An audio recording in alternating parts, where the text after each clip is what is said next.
The review that Variety gave us when we first went on the air in September of 1966. Star Trek won't work.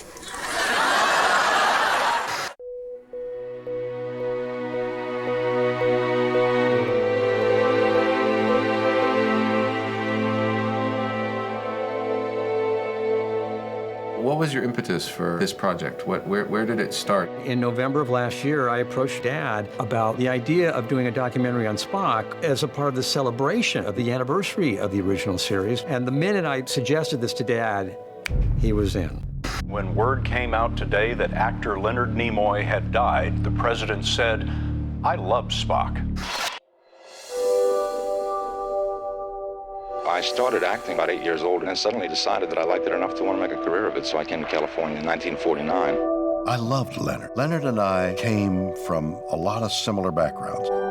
He was a multifaceted individual. He was never just Spock to me, even growing up. He had a ubiquitous curiosity about everything going on in the world. Prior to Star Trek, I never had a job that lasted longer than 2 weeks. Never. 2 weeks. People asked me what it was like living with Spock. And for the most part during that period, he'd come home at night, eat his dinner, memorize his lines, and then just go to sleep.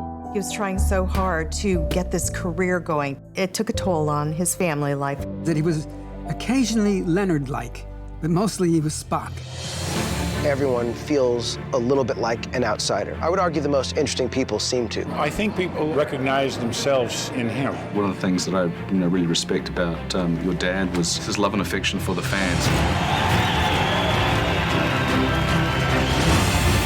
To create a character who leaves a mark on the society that strikes a chord that resonates. Leonard Nimoy did that. Leonard was a self-made Renaissance man.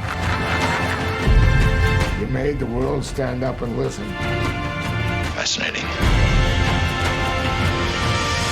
If there was a word you would use to sum up or describe my dad, what would that be for you? Noble, dignity, Artist. Integrity. Humble. The first word that does come to mind is loving. Love. it's definitely just love.